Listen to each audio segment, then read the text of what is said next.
64. Qo'l ostidagi xizmatchilarni qandoq tutish kerakligi haqida. Qo'l ostingdagilarni yaxshi tutqin, yemak-ichmak bergin, yer tiqini yama. Kuchiga yarasha yuk ortqin, qodir Xudo sendan hisob oladi. Ularga ortiqcha mushaqqat yetkazma. Shundoq qilganda Xudo uchun ajr qilgan bo'lasan. Ularning hammasi Xudoning qullaridir. Ularga zulm qilib o'zingga davzaqni amma. Sen ulug', martabalik.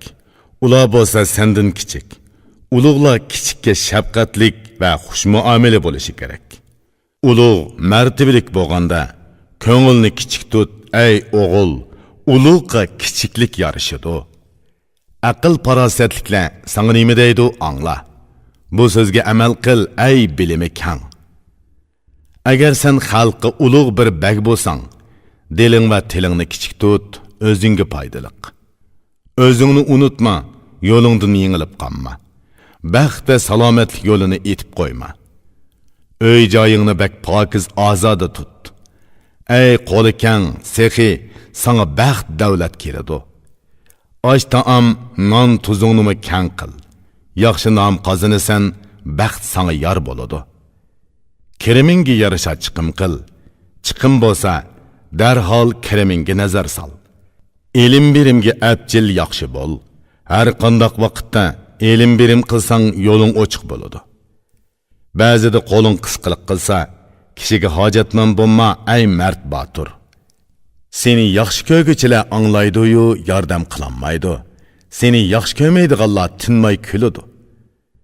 Yo'ldosh, do'st, qarindoshlar oldida e'tiboring qolmaydi. Buning alamidan ko'ngling zidi bo'ladi. Odamlarning yaxshisiga aralashib munosabat qil. Odam bo'l va odamlar orasida yasha. Sherik ishlarga aralashma, melingni qo'shma. Pushaymondan qizil mangzing sarg'iydi. Cho'ng yo'lga yaqin yerga o'y-joy solma. Zini tegidi, buni yaxshi hisobga ol. Bakka va toshqin daryoga qo'shni bo'lma. Saroy qo'rg'iniga yaqin turma, ey ko'ngli tuz. Bu uch qo'shnichilikdan sana foyda tegmaydi. Uning zini tegsa amal bo'lmaydi. Uy olmoqchi bo'lsang, qo'shnisini so'ra. Yer olmoqchi bo'lsang, suyini so'ra. Yomonga qo'shilma, sog' salomat bo'lasan. Xuy paylingni to'g'ri tut, tulpardek javlon qil. Baringga qanoat qil, bag nomini ol. G'am qayg'uni qisqa qil, shodlikqa yuzlan. O'limingni unutma, sagak bo'lasan. Egangni unutma, ko'zing ochiladi. Ehtiyot bilan so'zla, qayg'u ko'maysan. Kunlaringni behuda o'tkazma, pushaymon qilmaysan. Ortiq takabbur bo'lma, tetiqsiz bo'lasan. Ortiqcha piqsiq bo'lma, nafratga qolasan. Odamga odamgarchilik qiladigan, dili kamtar kishi nima deydi, angla.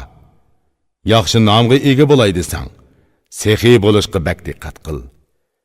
Erkin odamni qul qilay desang, ro'shanki sehiy bo'l, mol tarqitib be, o'lishingni ado qilgan bo'lasan.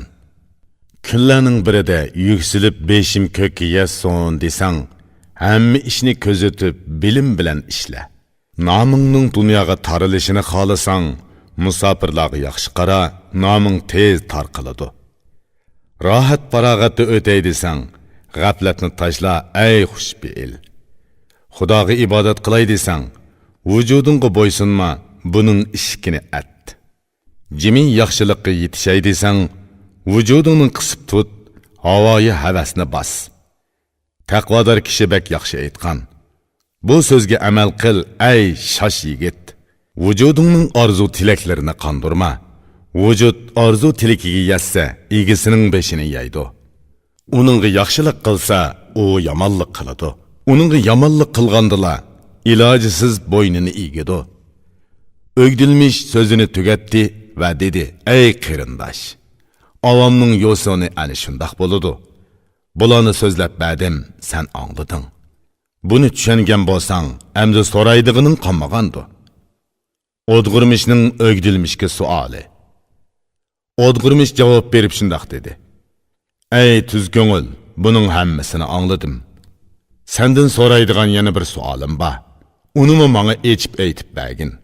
Men kishilar bilan aralashsam, ular bilan xushal-xoram berib kelish qilishim kerak. Shubhisizki, meni ziyofatga taklif qilishidi. Menmu ularni taklif qilishim kerak. Ziyofatga qandoq berish va qandoq yeyish kerak? Taklif qilsa qandoq chaqirish kerak, ey do'st? Bunimi menga ochiq aytib bersang, bu ishdan bahramand bo'lay.